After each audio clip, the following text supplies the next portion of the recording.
একজন যুবক তার চাচাতো বোনকে পাওয়ার জন্য, তার চাচাতো বোন পিস্তুত বোনকে পাওয়ার জন্য, তার পিস্তুত বোন খুব সুন্দরী যুবতী, পিস্তুত বোনকে ভোগ করার জন্য সে ব্যাকুল হয়ে উঠেছে। পরিশেষে সে পিস্তুত বোন চাচাতো বোনের কাছে মনের কথা খুলে বলল যে আমি তোমাকে পেতে চাই।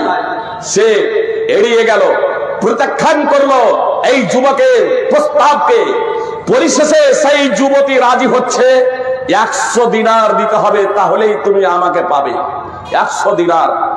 দিনার স্বর্ণ মুদ্রা 20 দিনারের যাকাত ফরজ। 100 স্বর্ণ মুদ্রার বর্তমান দাম হচ্ছে 100 স্বর্ণ মুদ্রার বর্তমান মূল্য হচ্ছে প্রায় 25 লক্ষ টাকা। কত বললাম? 100 দিনার। 100 দিনার স্বর্ণ মুদ্রার বর্তমান মূল্য হচ্ছে প্রায় 25 লক্ষ টাকা। ওই যুবক আপনার শিল্পপতি ছিল না, বিলিয়ন ডলারের সন্তান ছিল না, বিলিয়ন ডলার পতির সন্তান ছিল না, কোটিপতি ছিল না। সুপ্রিয় ভাই বোন, একজন সাধারণ পরিবারের সন্তান আপনার যুবতীর প্রেমে, যুবতীর মোহে, যুবতীর রূপ লাবণ্যে সে এতটাই আকৃষ্ট হয়েছিল, তাকে পাওয়ার জন্য কঠিন পরিশ্রম করে 100 স্বর্ণ মুদ্রা তথা প্রায় 25 লক্ষ টাকা সংগ্রহ করে ফেলল। আর ওই 100 স্বর্ণ মুদ্রা তথা 25 লক্ষ টাকা নিয়ে তার চাচাতো বোনের কাছে গিয়ে উপস্থিত, এই নাও তোমার টাকা, এখন তোমাকে আমাকে দিতে হবে। নির্জনে চলে গিয়েছে যুবক এবং যুবতী। কথা মনোযোগ দিয়ে শুনুন যুবক এবং যুবকেরা, সুপ্রিয় ভাই এবং বোন, কথা মনোযোগ দিয়ে শুনুন। আপনার 100 স্বর্ণ মুদ্রা প্রায় 25 লক্ষ টাকা দিয়ে দিয়েছে, নির্জন জায়গায় পৌঁছে গিয়েছে, সেখানে তৃতীয় কোনো ব্যক্তি নাই, যুবতী শুয়েও গিয়েছে, আর যুবক যুবতীর 2 উরুর উপরে বসেও পড়েছে। যখন জৈবিক চাহিদা পূর্ণ করতে যাবে, তৃতীয় কোনো ব্যক্তি নাই, এহেন সময় সেই যুবতীর মুখ দিয়ে উচ্চারিত হচ্ছে ইত্তাকিল্লাহ, আল্লাহকে ভয় করো। যুবকের অন্তর কেঁপে যাচ্ছে, অন্তর প্রকম্পিত হয়ে যাচ্ছে। সুপ্রিয় ভাই এবং বোন, জৈবিক চাহিদা পূর্ণ না করে দীর্ঘদিন যাবত চাচাতো বোনের প্রেমে পাগল থেকে 25 লক্ষ টাকা প্রায় সংগ্রহ করে তাকে দিয়ে নির্জনে যখন ভোগ করার সময় এসেছে, আল্লাহর নাম উচ্চারিত হওয়ার সঙ্গে সঙ্গে, আল্লাহর আওয়াজ, আল্লাহর নাম যখন তার কানে পৌঁছাচ্ছে, সঙ্গে সঙ্গে যুবতীর উপরে যে বসেছিল জৈবিক চাহিদা পূর্ণ না করে সেখান থেকে নেমে যাচ্ছে। মুহাম্মদ সাল্লাল্লাহু আলাইহি সাল্লাম এই কথা বর্ণনা করেছেন সহিহ বুখারী হাদিস নম্বর 2215, 3465, সহিহ মুসলিম হাদিস নম্বর 2743। সুপ্রিয় ভাই এবং বোন, বিশুদ্ধ সূত্রে এই কথা প্রমাণিত। আপনার বলুন, যে যুবক একজন মেয়েকে সাময়িক ভাবে ঘটনা ঘটছে এমনটি নয়, চাচাতো বোনের সাথে আপনার প্রেমের যে গল্প করছে, এটা পাপ, এটা পাপ কাজ। দীর্ঘ সময় ধরে এই অন্তরে আপনার তার ভালোবাসা জন্মেছে। প্রায় 100 দিনার কথা প্রায় 25 লক্ষ টাকা জোগাড় করতে সময় লেগেছে। আর সবকিছু দিয়ে নেওয়ার পরে কোনো মানুষ নেই, একেবারে নির্জন, তৃতীয় কোনো ব্যক্তি নাই।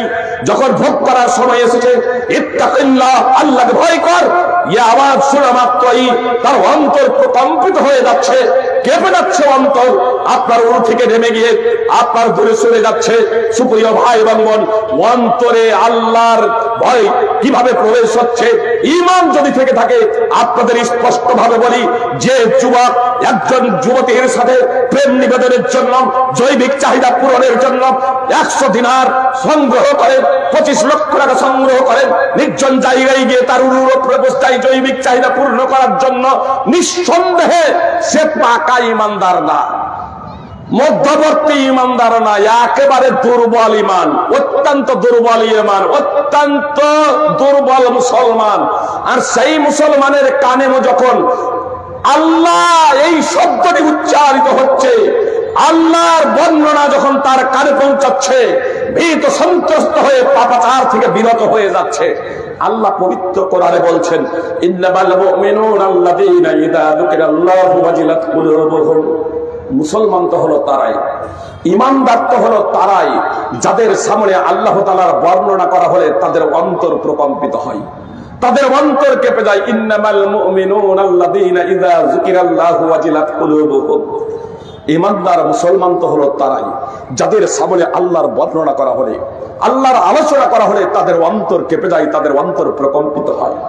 সূরা আনফাল ৮ নম্বর সূরার ২ নম্বর আয়াতের অংশবিশেষ সুপ্রিয় ভাই এবং বোন, আল্লাহর কথা শুনে, আল্লাহর বর্ণনা শুনে, আল্লাহর বর্ত এবং ভক্ত এবং আল্লাহ তাআলার ভয় ও শাস্তির ভয়ে যদি আমাদের অন্তর না কাঁপে, বলবেন ফাইজি সাহেব নামাজ পড়ছি অনেকদিন থেকে, বক্তব্য শুনছি, জালসা শুনছি, তো আমাদের যে অন্তর কাঁপে না? পাপাচারীর অন্তর কেঁপে যায়, ন্যূনতম ইমানদার ব্যক্তির মুসলমানের অন্তর কেঁপে যায়। আর যদি আপনার অন্তর না কাঁপে, সুপ্রিয় ভাই এবং বোন, আত্মসমীক্ষা করুন যে আপনার অন্তর কাঁপে না কেন, অত অন্তর কাঁপে না কেন। একটা দৃষ্টান্ত দিয়ে আপনাদের বুঝতে সুবিধা হবে। আমাদের স্বরাষ্ট্রমন্ত্রী অমিত শাহ আসামে যখন এনআরসি হয়, পশ্চিম বাংলার মাটিতে এসে বললেন যে পশ্চিম বাংলার মাটিতে ওই এনআরসি হব। এই কথা বলার পরে আমাদের অন্তর কেঁপেছিল না কাঁপেনি? বলেন যে আমাদের অন্তর কাঁপেনি? আমাদের সকলের অন্তর কেঁপেছিল। যে যদি কেউ বলেন যে অন্তর কাঁপেনি, তো আধার কার্ড আর ভোটার কার্ড আর প্যান কার্ড আর জমির দলিল সংগ্রহে এতক্ষণে তৎপরতা দেখা গিয়েছিল? আধার কার্ড ভোটার কার্ডে যদি নাম যদি আলাদা রয়েছে, এক আর আকার একটু পার্থক্য, এক আর আকার, বা এর জায়গাতে ও, ও এর জায়গাতে ইউ, যে একটু নামে যদি পার্থক্য রয়েছে, তাহলে সেটাও সংস্কার সংশোধনে আমরা গিয়েছি। তাহলে আমাদের মতো একটা মানুষের কথা শুনে, আমাদের মতো একটা মানুষের কথা শুনে আমাদের অন্তরে কাঁপুনি ধরে গিয়েছিল সুপ্রিয় ভাই বোন, মুসলমান এবং অমুসলমান প্রত্যেকেরই। তো স্রষ্টা যেখানে বলছেন ওয়াল আসর, সময়ের শপথ, ইন্নাল ইনসানা লাফি খুসর, নিশ্চয়ই সকল মানুষই ক্ষতির মধ্যে। তো এই কথা শোনার পরে আমাদের অন্তর কাঁপে না কেন? এই কথা শোনার পরে আমাদের অন্তরে প্রকম্পন সৃষ্টি হয় না কেন? আমি বললাম আপনাদের, আপনার বিদ্যুৎ যদি থাকে, ভালো থাক আর দুর্বল থাক, সিরিজ হলো হাত দিলে আপনি শট খাবেন। অনুরূপ ভাবে ঈমান থাকলে অন্তর প্রকম্পিত হবে। কিন্তু আমরা যে আজকে নিজেদের ইমানদার বলছি, মুসলমান বলছি, এটা এজন্যই বলছি আমরা মুসলমান ঘরে জন্মগ্রহণ করেছি, আমরা মুসলমান ঘরে জন্মগ্রহণ করেছি সুপ্রিয় ভাই এবং বোন। কিন্তু আমরা কি আসলে ইসলাম নিয়ে গবেষণা করেছি? ইসলাম নিয়ে পড়াশোনা করেছি? ইমান কি এটা জেনেছি? কোরআন কি এটা বুঝেছি? মুহাম্মদ সাল্লাল্লাহু আলাইহি সাল্লাম কে, তার পরিচয় সম্পর্কে অবগত হয়েছে সুপ্রিয় ভাই এবং বোন। তাহলে আমি এবং আপনি জানলাম কেমন যে ইসলাম কি? আল্লাহর সম্পর্কে কি আমি বইপত্র পড়েছি? আলেমদের সংস্পর্শে বসে কি আল্লাহর পরিচয় সম্পর্কে আমরা জেনেছি? তাহলে আল্লাহর পরিচয় জানলাম না, ইসলাম কি বুঝলাম না, মুহাম্মদ সাল্লাল্লাহু আলাইহি সাল্লামকে জানলাম না। আমরা শুধু মুসলমান ঘরে জন্মে আমরা মুসলমান দাবি করলাম, ঈমান এবং তাওহীদ শূন্য অবস্থায় আছি বলে আমার অন্তরে কোনো প্রকারের প্রতিক্রিয়া হয় না। অথবা ঈমান সম্পর্কে তো জেনেছি, ইসলাম সম্পর্কে জেনেছি, পাপাচারের কারণে আমাদের অন্তরটা কালো হয়ে গেছে, আমাদের অন্তরে মরিচিকা পড়ে গেছে, জ্ঞান চক্ষু অন্ধ হয়ে গেছে, যে কারণে আমাদের অন্তরে আল্লাহর বাণী প্রবেশ করে না, আল্লাহর ভয় প্রবেশ করে না, যে কারণে আমাদের অন্তর কাঁপে না, অন্তর প্রকম্পিত হয় না সুপ্রিয় ভাই এবং বোন। এজন্য আমাদের একটু নিজের বিবেককে একটু জাগানো উচিত, আমাদের নিজের বিবেককে জাগানো উচিত, আত্মসমীক্ষা করা একান্ত দরকার। আমার আপনার অন্তর কাঁপে না কেন? আমার আপনার অন্তর প্রকম্পিত হয় না কেন সুপ্রিয় ভাই এবং বোন?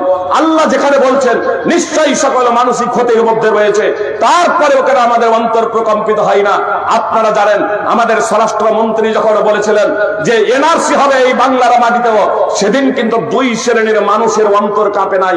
যারা বিবেক বুদ্ধিহীন ছিল, অর্থাৎ যারা পাগল, যাদের মস্তিষ্ক লোপ পেয়েছে বার্ধক্য জনিত কারণে, অথবা জন্মগত যারা পাগল, বা আপনার বড় হওয়ার পরে যারা আপনার ব্রেনের গন্ডগোল যার হয়ে গেছে, আপনার বিবেক সুস্থ যাদের ছিল না, অথবা যারা অবুঝ শিশু, তাদের কোনো প্রতিক্রিয়া হয় নাই। অনাথভাবে যাদের অন্তরে মরিচিকা পড়ে গেছে, যাদের অন্তর পাপাচারের কারণে কালো হয়ে গেছে, আল্লাহর বাণী শুনে, আল্লাহর ধমকি শুনে, আল্লাহর সতর্কমূলক বাণী শোনার পরে তাদের অন্তরে প্রতিক্রিয়া সৃষ্টি হয় নাই। সুতরাং আল্লাহ তাআলা মুহাম্মদ সাল্লাল্লাহু আলাইহি সাল্লাম বলেছেন, বান্দা যখন পাপ করে, ঈমানদার যখন পাপ করে, তখন তার অন্তরে কালো দাগ পড়ে যায়। সে যখন তওবা করে, অনুতপ্ত হয়, লজ্জিত হয় এবং আল্লাহর কাছে ক্ষমা প্রার্থনা করে, তখন পাপটা মুছে যায়, তার অন্তরটা নির্মল এবং স্বচ্ছ হয়ে যায়। আর পাপের উপরে যদি পাপ করতে থাকে তাহলে অন্তরে মরিচিকা পড়ে যায়। নবী সাল্লাল্লাহু আলাইহি ওয়াসাল্লাম বলেন ওয়াহুয়ার রান, এটাই হচ্ছে মরিচিকা। তারপরে মুহাম্মদ সাল্লাল্লাহু আলাইহি ওয়াসাল্লাম আল্লাহ তাআলার বাণী উল্লেখ করলেন, কাল্লা বাল রানা আলা কুলুবিহিম মা কানু ইয়াকসিবুন। পাপীরা, মিথ্যাবাদীরা আল্লাহর বাণীকে বলে উপন্যাস, আল্লাহর বাণী কোরআনকে বলে গল্প, নাটক। আল্লাহ বলছেন কখনো নয়, বরং ওই পাপী এবং মিথ্যাবাদীদের অন্তরে মরিচিকা পড়ে গিয়েছে তাদের কর্মের কারণে, তাদের পাপাচারের কারণে, তাদের কৃতকর্মের দরুন, শরীয়ত বিরোধী কার্যকলাপের কারণে তাদের অন্তরে মরিচিকা পড়ে গেছে। তাই এত দ্বারা বুঝতে পারলাম, অন্তরে যদি মরিচিকা যদি পড়ে যায়, অন্তর যদি পাপাচারের কারণে কারো হয়ে যায়, তাহলে আপনার আল্লাহর বাণীও মনে হবে নাটক, উপন্যাস, গল্প। তো উপন্যাস আর নাটক আর গল্প শুনে কারো অন্তর কাঁপে? কারো অন্তর কাঁপবে না, বরং সেখানে তো সে হাসবে, যে আনন্দ ফুর্তি করবে, বিনোদন করবে। সুপ্রিয় ভাই এবং বোন, আল্লাহর বাণী শুনে যদি আমাদের অন্তর এখনো না কাঁপে, আত্মসমীক্ষা করুন, গভীর রাত্রে উঠুন। সুপ্রিয় ভাই এবং বোন, গভীর রাত্রে উঠুন এবং গভীর রাত্রে উঠে আল্লাহ তাআলার কাছে প্রার্থনা করুন। ইয়াহদি বিহিল্লাহু মান ইত্তাবা রিদওয়ানাহু সুবুলাস সালাম, সূরা মাইদার 16 নম্বর আয়াতের অংশবিশেষ। আল্লাহ তাআলা বলেন, যে কেউ আমার সন্তুষ্টি কামনা করে, যে কেউ আল্লাহ তাআলার সন্তুষ্টি কামনা করে, আল্লাহ তাআলা তাকে পবিত্র করণের মাধ্যমে শান্তি সমূহের পথ দেখাবেন না। সুপ্রিয় ভাই এবং বোন, আপনি যদি আল্লাহ তাআলার সন্তুষ্টি কামনা করেন, আল্লাহ আপনাকে পথ দেখাবেন। অতএব আপনার অন্তর যদি না কাঁপে আল্লাহর বাণী শুনে, আল্লাহর কথা শুনে, আল্লাহর বর্ণনা শুনে, তাহলে রাত্রে উঠুন এবং আল্লাহ তাআলাকে ডাকুন, কাঁদেন এবং আল্লাহ তাআলার কাছে প্রার্থনা করেন, হে আল্লাহ, তুমি আমার অন্তরকে নির্মল করে দাও, স্বচ্ছ করে দাও, আমার অন্তরকে পরিষ্কার এবং পরিচ্ছন্ন করে দাও, আমার সমস্ত পাপকে দূর করে দাও। কারো যদি অন্যায় যদি করে থাকেন, তাহলে কারো যদি ধন সম্পদ আত্মসাৎ করে থাকেন, তাহলে তাকে তা ফেরত দিয়ে দিন, তাকে তা ফেরত দিয়ে দিন। আর কাউকে যদি মেরে থাকেন তাহলে ক্ষমা নিয়ে নেন, কারো কাছে যদি কাউকে মেরে থাকেন, গালি দিয়ে থাকেন, ক্ষমা নিয়ে নেন এবং আল্লাহ তাআলার কাছে নিজেকে সম্পূর্ণরূপে সমর্পণ করুন। আপনার আল্লাহ তাআলার ইবাদতে যদি শিথিলতা প্রদর্শন করে থাকেন, তাহলে এবার তৎপর হয়ে যান। সুপ্রিয় ভাই এবং বোন, আমি বক্তব্য ইতি করে দেব একটি বিষয় বলে, কথা একটু মনোযোগ দিয়ে শুনুন। সুপ্রিয় ভাই এবং বোন, একটা আমি শুধু উদাহরণ পেশ করব। আল্লাহ বললেন, তোমরা নিজেরা